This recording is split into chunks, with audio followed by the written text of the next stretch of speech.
بسم اللہ الرحمن الرحیم۔ تاریخ اسلام اور اسلامی کہانیاں، حسن بن صبا اور اس کی مصنوعی جنت، قسط نمبر 2۔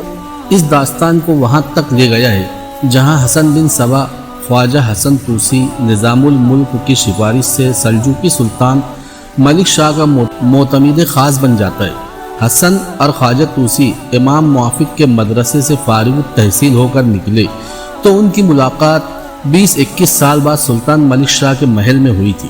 اگر اس 20-21 سال کے عرصے کی رودات نہ سنائی جائے تو تاریخ کی یہ ہولناک اور شرمناک داستان ادھوری رہ جائے گی۔ یہی وہ عرصہ ہے جس میں حسن بن صبا حسن بن ابلیس بنا تھا۔ اسی عرصے میں اس نے علم و نجوم اور علم سحر میں دسترس حاصل کی تھی۔ کیا یہ اچھا نہ ہوگا کہ داستان کو آپ کو 20-21 سال پیچھے لے جائے، جب حسن کے باپ علی بن احمد نے اسے امام موافق کے مدرسے میں داخل کرانے سے پہلے ایک اسماعیلی عالم عبد الملک بن عطاش کی شاگردی میں بٹھایا تھا۔ کوئی انسان اپنے آپ ہی گناہ گار نہیں بن سکتا اور کوئی انسان اپنے آپ ہی زاہد اور متقی نہیں بن سکتا۔ کچھ حالات اور چند انسان مل کر ایک انسان کو بگاڑتے یا بناتے ہیں۔ حسن بن صبا کا کردار اسی روز ایک خاص سانچے میں ڈھالنا شروع ہو گیا تھا جس روز باپ اسے عبد الملک بن عطاش کے پاس لے گیا تھا۔ عبد الملک حسن کے باپ کو اچھی طرح جانتا تھا، جس طرح ایک جسم کے دو ہاتھ ایک دوسرے کو جانتے پہچانتے۔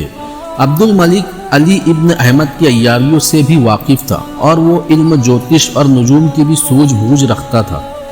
اے ابن عطاش، حسن کے باپ نے اسے عبد الملک بن عطاش کے سامنے بٹھا کر کہا، یہ میرا ایک ہی بیٹا ہے، میں نہیں چاہتا کہ میرے مرنے کے بعد یہ گمنام ہو جائے، یہ اس سے زیادہ شہرت حاصل کرے جو میں نے حاصل کی ہے۔ ایک پہلو اپنی زندگی کا یہ بھی سامنے رکھ علی۔ ابن عطاش نے کہا، تو نے شہرت تو اتنی حاصل کی ہے کہ اس جگہ کے حاکم کے ساتھ بھی تیرا اٹھنا بیٹھنا ہے، لیکن یہ کوئی اچھی شہرت نہیں۔ شہرت تو ہے ابن عطاش، علی بن احمد نے کہا، میں کہتا ہوں یہ نام پیدا کرے اچھا یا برا۔ بچے کو اندر لے آ۔ علی بن احمد اپنے بیٹے حسن بن صبا کو اندر لے گیا اور عبد الملک بن عطاش کے سامنے بٹھا دیا۔ عبد الملک نے حسن کے سر سے دستار اتار دی اور اس کے سر پر اس طرح ہاتھ رکھا کہ اس کی انگلیاں حسن کی پیشانی پر تھی۔ عبد الملک نے انگلیاں اس کی پیشانی پر آہستہ آہستہ پھیری، پھر اس کا چہرہ دونوں ہاتھوں میں تھام کر ذرا اوپر کیا اور حسن کی آنکھوں میں بڑی غور سے دیکھا، پھر اس کے دونوں ہاتھوں کی ہتھیلیاں پھیلا کر دیکھی۔ ہتھیلیوں کو غور سے دیکھتے دیکھتے عبد الملک نے اپنا چہرہ یوں تیزی سے پیچھے کر لیا جیسے اس بچے کی ہتھیلیوں سے اچانک سانپ نکل آیا ہو۔ عبد الملک بن عطاش نے کاغذ قلم لے کر کاغذ پر قلم سے کھانے بنائے اور ہر کھانے میں کچھ لکھا۔ وہ وقفے سے حسن کے چہرے کو دیکھتا تھا۔ بچے، ابن عطاش نے حسن سے کہا، تو باہر جا بیٹھ۔ حسن بن صبا باہر نکل گیا تو ابن عطاش اس کے باپ کی طرف دیکھا اور دیکھتا ہی رہا۔ جو کہنا ہے کہہ دے ابن عطاش، علی نے کہا، میں جانتا ہوں کہ جو تو کہے گا وہ تجھے تیرے علم اور ستاروں نے بتایا ہے۔ تیری بیوی کی کوکھ سے ایک نبی پیدا ہوا ہے، ابن عطاش نے کہا۔ نبی؟ علی بن احمد نے حیران سا ہو کے پوچھا۔ نبوت کا سلسلہ تو ختم ہو چکا ہے۔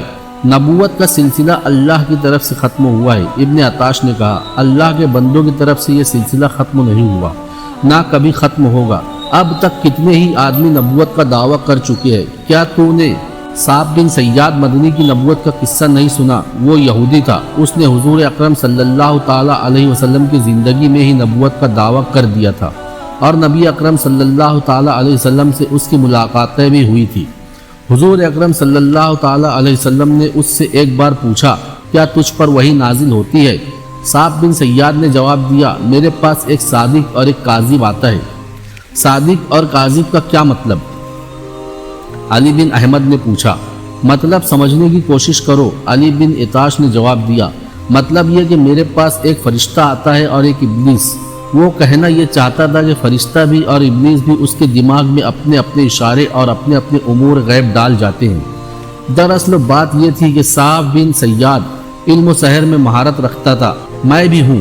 اس علم کے اسرار اور رموز میرے پاس بھی ہے، لیکن یہ علم یہودیوں کو اتنا مرغوب ہے کہ انہوں نے اسے بہت ہی طاقتور بنا دیا ہے اور اس میں ابلیسیت بھر دی ہے۔ ان کے ساحر بالکل صحیح پیشن گوئی کر سکتے ہیں۔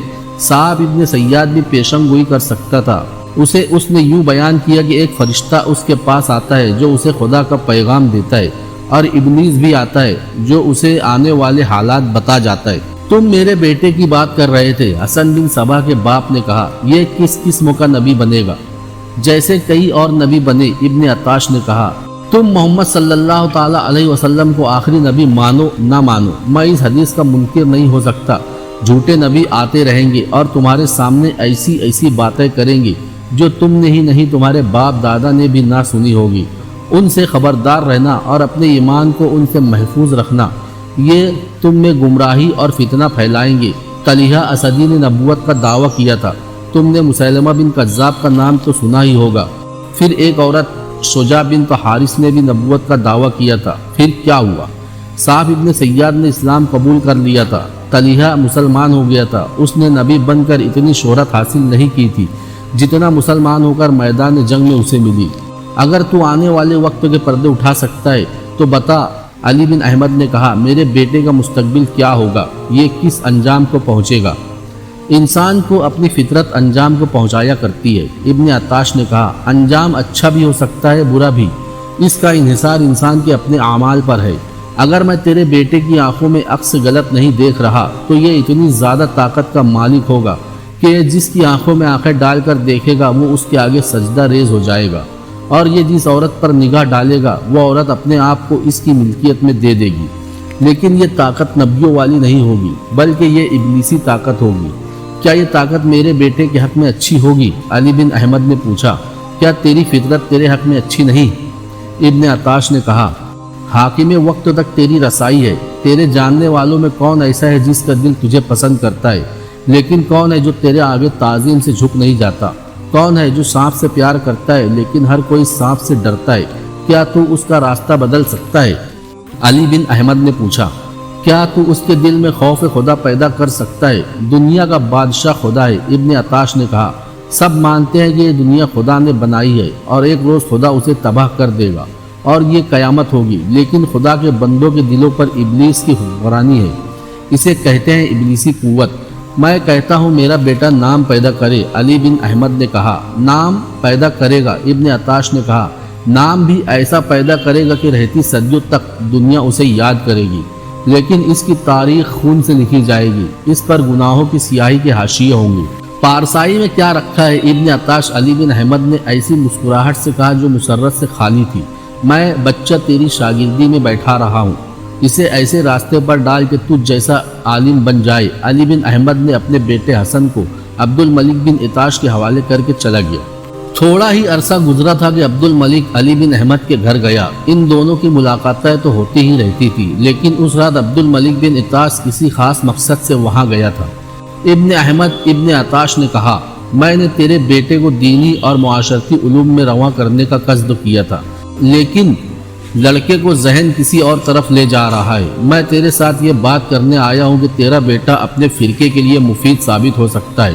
اگر تو اجازت دے دے تو میں اسے اسی راستے پر ڈال دوں اور ان علوم اور عملیات کا اسے ماہر بنا دوں جو اس کے لیے ضروری ہے۔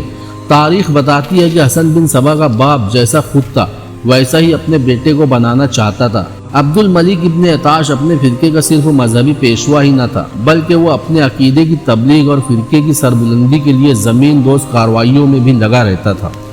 اس کا اپنا ایک بیٹا احمد جوان ہو رہا تھا۔ اس بیٹے کا نام محمد ابن عبد الملک ہونا چاہیے تھا، لیکن اس نے اپنے آپ کو احمد بن عطاش کہلانا زیادہ پسند کیا۔ عبد الملک نے اسے اپنے فرقے کی تبلیغ اور دیگر کارروائیوں کے لیے بھیج دیا تھا۔ اس نے حسن بن صبا کو جو تربیت دینی شروع کی تو اس کے پیش نظر اپنا یہی مشن تھا کہ اس نے اس کمسن لڑکے میں بڑے کام کے جوہر دیکھ لیے تھے۔ عبد الملک نے حسن کو علم نجوم اور سحر کے سبق دینے شروع کر دیے تھے۔ اس نے دیکھا کہ یہ لڑکا بڑی تیزی اور پورے انہماک سے یہ علوم سیکھ رہا ہے۔ یہ اس کی اضافی تعلیم تھی، اصل تعلیم تو دینی اور معاشرتی علوم کی تھی۔ داستان وہ پہلے سنا چکا ہے کہ اس شہر کے حاکم ابو مسلم رازی کو پتہ چل گیا کہ علی بن احمد کا بیٹا عبد الملک ابن عطاش کی شاگردی میں بیٹھتا ہے۔ رازی جانتا تھا کہ عبد الملک اسماعیلی ہے۔ علی بن احمد نے رازی کو حلفیہ طور پر یقین دلا رکھا تھا کہ وہ اہل سنت ہے۔ ایک روز ابو مسلم رازی نے اس سے پوچھا کہ وہ اہل سنت ہے تو اس نے اپنے بیٹے کو اسماعیلی اطالب کی شاگردی میں کیوں بیٹھایا ہے؟ علی بن احمد نے جواب دیا تھا کہ وہ اپنے بیٹے کو نیشاپور امام موافق کی شاگردوں میں بٹھانا چاہتا تھا، لیکن اس کے پاس اتنے پیسے نہیں۔ ابو مسلم رازی نے اسے سرکاری خزانے سے اتنی رقم دلوا دی، اس نے اپنے بیٹے کو نیشاپور امام موافق کے پاس بھیج دیا۔ حسن بن صبا فارغ التحصیل ہو کر اپنے گھر چلا گیا۔ پھر وہ 20-21 برس بعد اپنے ہم جماعت اور دوستوں خواجہ حسن طوسی کے پاس مرو گیا تھا۔ اس وقت تو خواجہ طوسی سلجوقی سلطنت کا وزیر اعظم بن کر سلجوقی سلطان سے نظام الملک کا خطاب بھی حاصل کر چکا تھا۔ حسن نے نظام الملک سے کہا تھا کہ اس نے اپنی عمر کا یہ اتنا لمبا اور اتنی قیمتی عرصہ روزگار کی تلاش میں در بدر ٹھوکریں کھاتے گزارا ہے، اور اب اسے پتہ چلا ہے کہ خواجہ طوسی وزیر اعظم ہے۔ حسن بن صبا نے جھوٹ بولا تھا۔ یہی وہ عرصہ تھا جس عرصے میں وہ ایک طاقت اور ایک انتہائی خطرناک انسان بن گیا تھا۔ وہ آگ میں سے گزر کر کندن بن گیا تھا۔ اس نے ہزارہا پیروکار ہی نہیں بنا لیے تھے، بلکہ ان پر اپنی عقیدت کا پاگل پن طاری کر دیا تھا، اور اس کے یہ جنونی پیروکار کسی ایک شہر یا قصبے میں نہیں بلکہ وسیع علاقوں میں جنگلوں میں پھیل گئے تھے۔ اس نے یہ مقبولیت اور یہ طاقت کس طرح حاصل کی تھی؟ نیشاپور سے رے پہنچتے ہی وہ اپنے پہلے عطالق کے پاس گیا۔ عطالق عبد الملک ابن عطاش اسے ایسے تپاک سے ملا کہ اسے گلے سے لگایا اور کچھ دیر گلے سے ہی لگائے رکھا۔ مجھے پوری امید تھی کہ تم ایسے ہی خوبصورت جوان نکلو گے، ابن عطاش نے اسے اپنے سامنے بٹھا کر کہا، اور اس کے بازوؤں پر کندھوں کو ہاتھوں سے دباتے ہوئے بولا، پٹھوں میں جوانی کی طاقت آ گئی ہے۔ پھر اس کے سر کے دائیں اور بائیں ہاتھ رکھ کر کہنے لگا، میں کیسے جان سکتا ہوں کہ تیرے دماغ میں ابھی کچھ گیا ہے یا نہیں؟ محترم عطالق، حسن نے کہا، دماغ میں تو بہت کچھ بھر لایا ہوں۔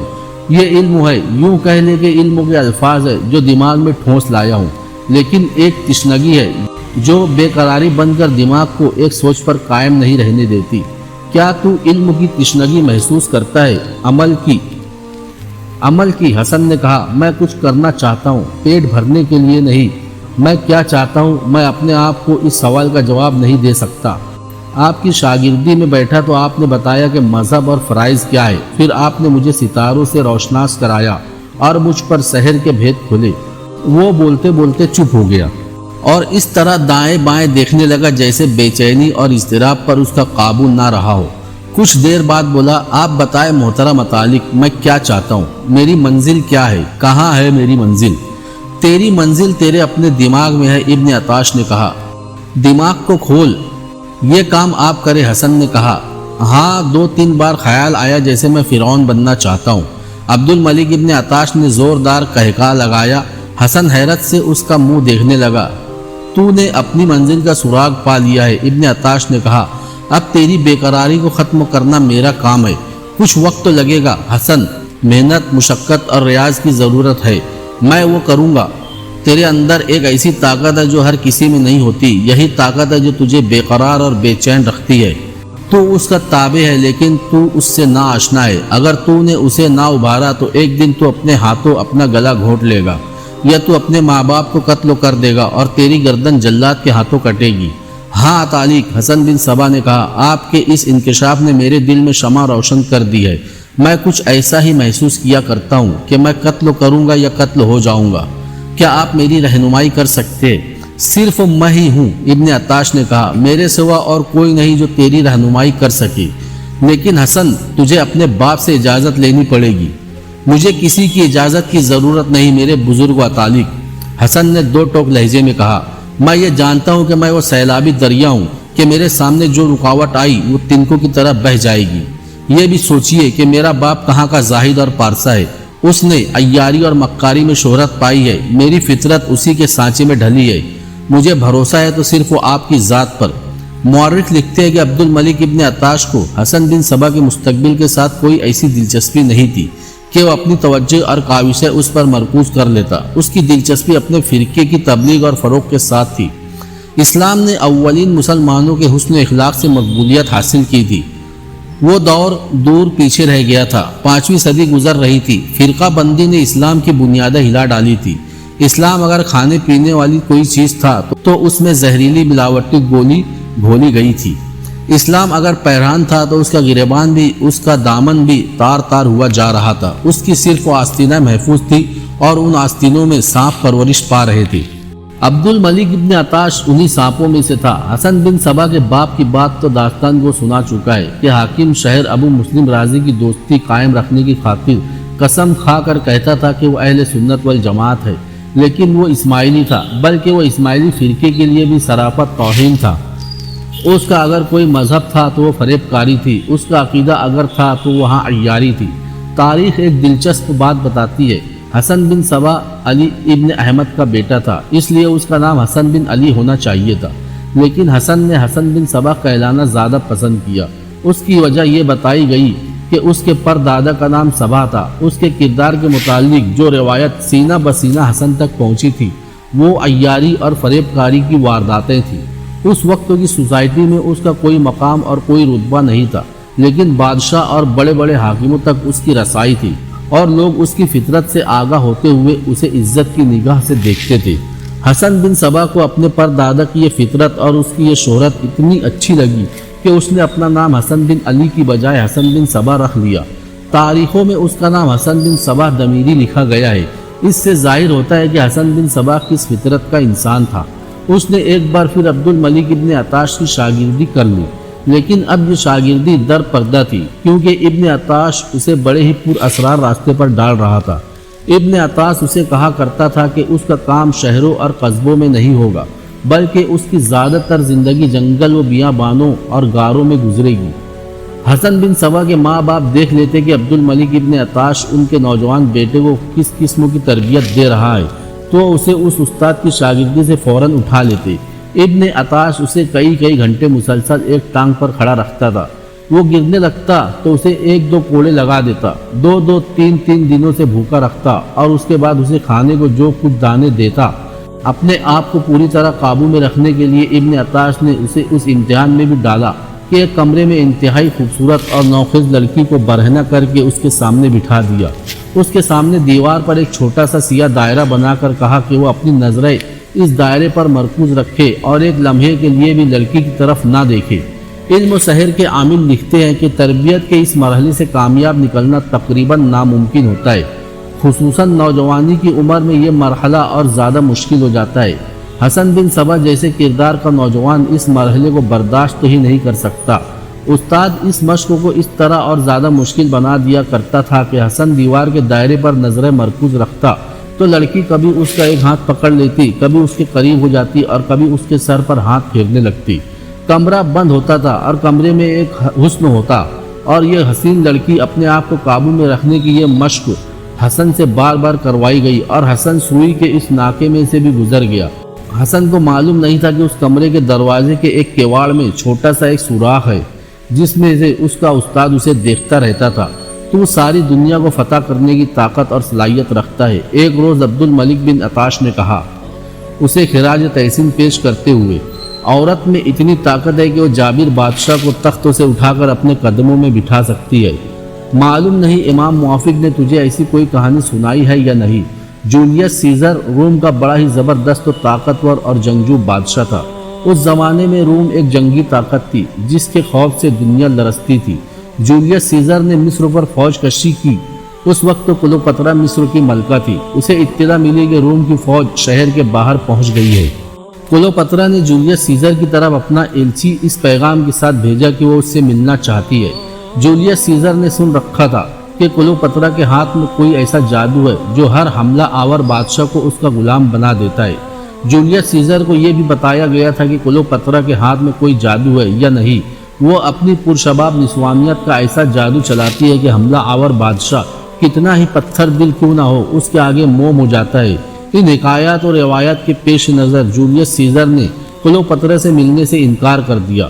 اس نے تہیہ کر لیا تھا کہ ملکہ مصر کو اس وقت دیکھے گا جب رومی فوج شہر میں داخل ہو کر مصری فوج سے ہتھیار ڈلوا چکی ہوگی۔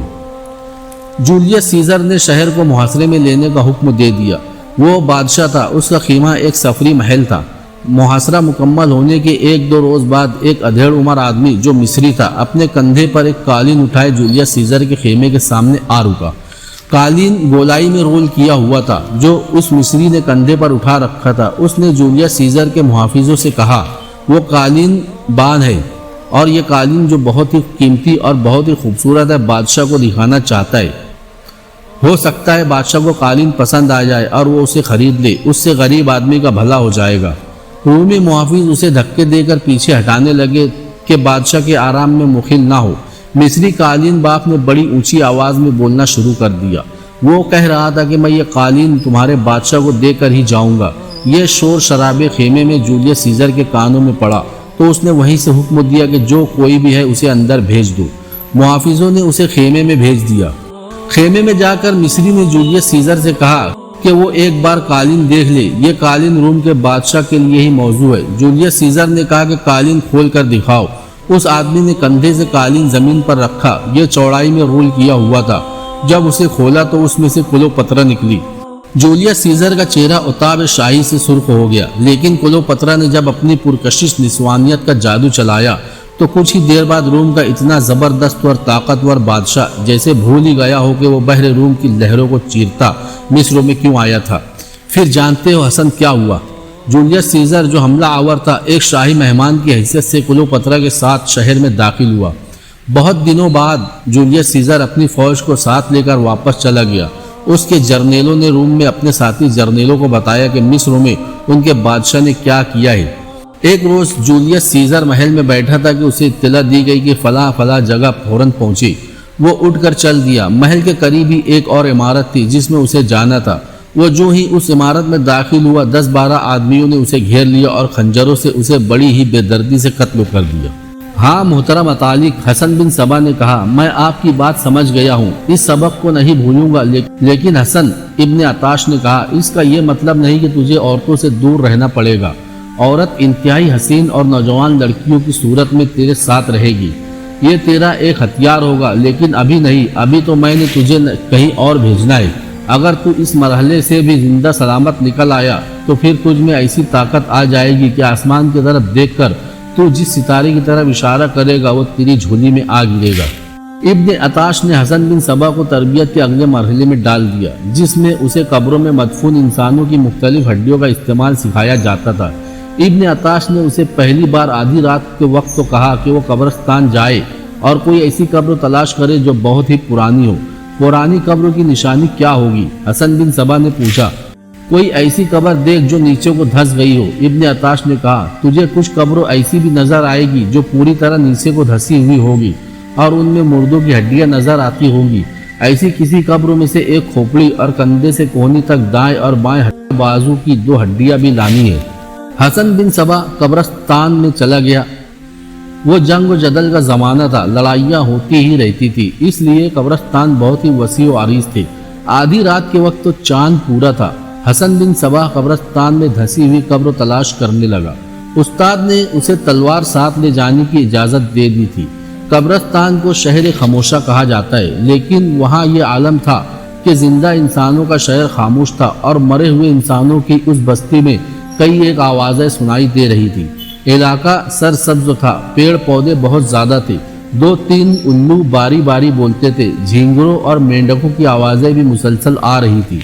اسے بھاگتے قدموں کی آواز سنائی دی۔ اس نے ڈر کر ادھر ادھر دیکھا، ایک بلی بہت تیز بھاگتی ہوئی آ رہی تھی۔ 2 بھیڑیے اس کے تعاقب میں تھے، وہ اس کے قریب سے گزر گئے اور آگے جا کر غائب ہو گئے۔ وہ اپنا دل مضبوط کر کے چل پڑا۔ وہ ہر قبر کو دیکھ رہا تھا، اسے دھسی ہوئی کوئی قبر نظر نہیں آ رہی تھی۔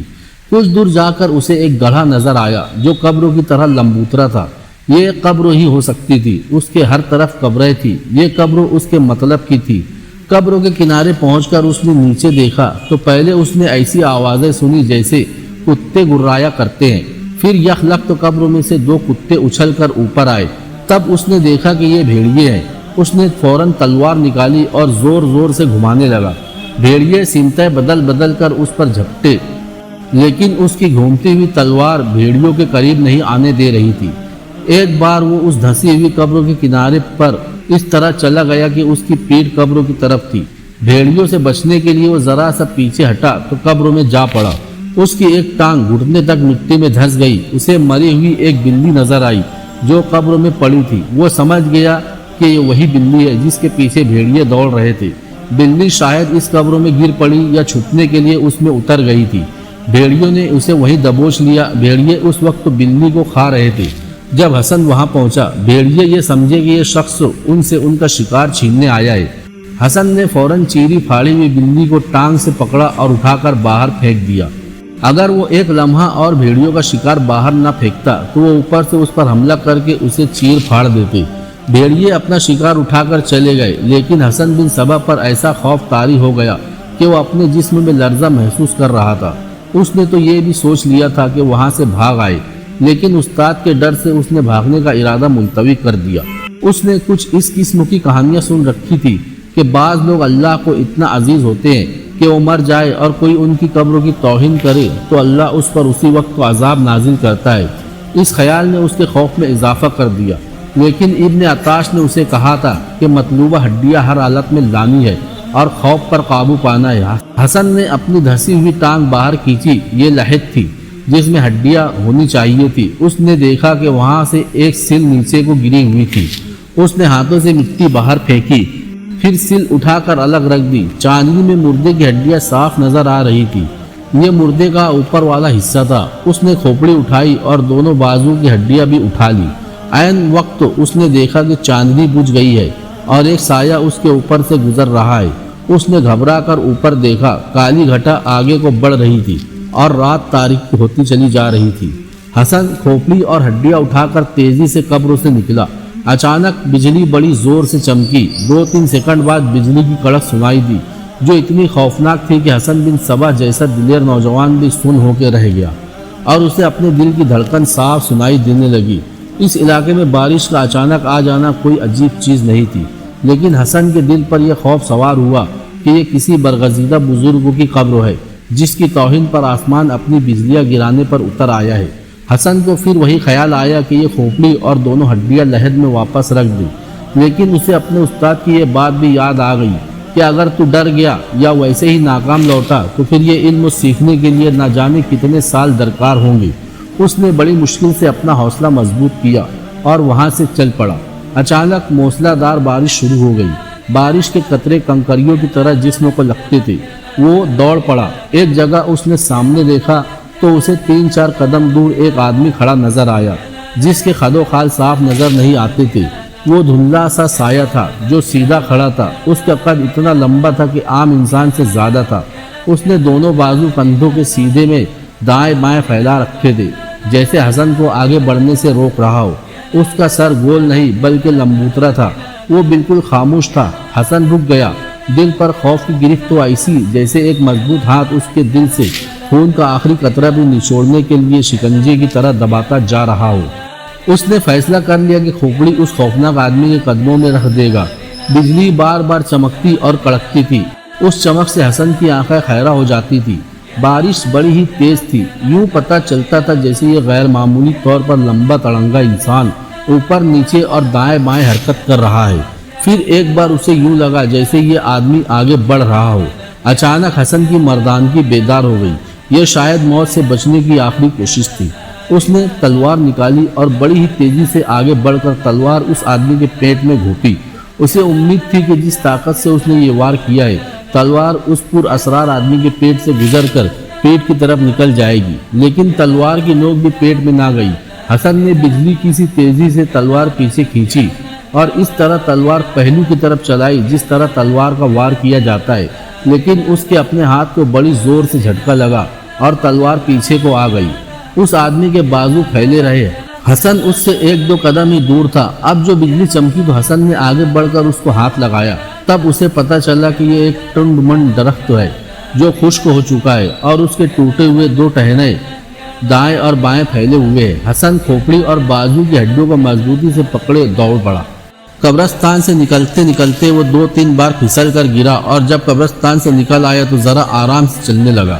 عبد الملک ابن عطاش نے اسے کہا تھا کہ وہ گھر میں اس کا منتظر ہوگا خواہ ساری رات گزر جائے۔